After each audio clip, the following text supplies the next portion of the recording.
Salut à tous et bienvenue sur Casquette Vidéo, la chaîne parfaite pour les créateurs de contenu, les entrepreneurs et les marketeurs.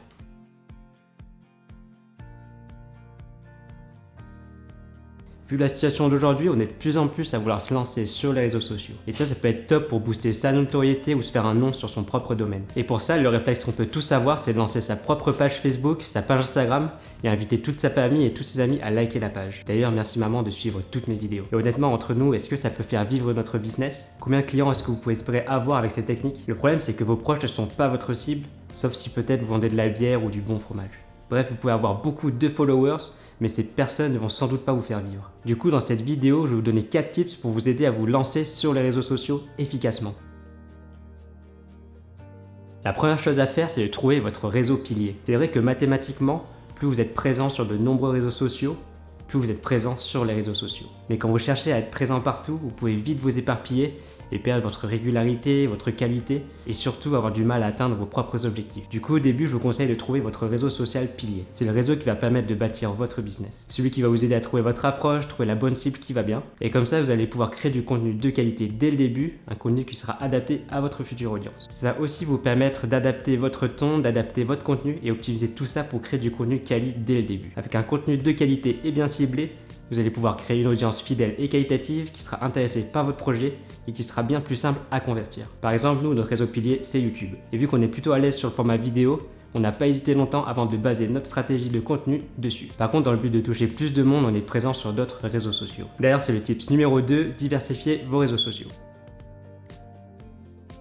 Une fois que vous maîtrisez votre réseau pilier, ça peut être intéressant de diversifier votre présence en ligne. Le fait d'avoir bien bossé votre réseau pilier vous a permis d'être confortable et de maîtriser votre processus de création de A à Z. Vous allez être efficace et vous pourrez atteindre les objectifs que vous vous aurez fixés. Par contre, si vous voulez aller plus loin et booster votre visibilité, être présent sur d'autres réseaux sociaux est une solution efficace. Alors trouvez un ou plusieurs réseaux adaptés à votre cible pour augmenter votre présence en ligne. Mais encore une fois, être présent sur plusieurs réseaux peut demander énormément de travail et énormément de temps. Et on est d'accord, le but, c'est pas de se tuer au travail.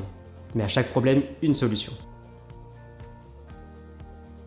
Troisième tip, c'est d'optimiser votre processus de création. Créer du contenu, ça peut vite prendre du temps. Du coup, l'objectif, c'est d'optimiser sa création de contenu au max pour éviter de bosser 8 jours sur 7. Personne ne veut ça. On sait tous qu'écrire un article de blog, une vidéo, ça peut prendre énormément de temps. Et croyez-nous quand on dit ça. Alors on est tenté de bâcler pour répondre à son calendrier de publication et donc perdre en qualité. C'est pour ça qu'il est important d'optimiser sa création de contenu. Avec Fred, ce qu'on fait, c'est pour que chacune de nos vidéos, on écrit un script qu'on utilise pour d'autres contenus. Par exemple, avec notre newsletter où on reprend un sujet qu'on a évoqué dans une vidéo et qu'on retravaille et qu'on aborde sous un autre angle et plus en profondeur.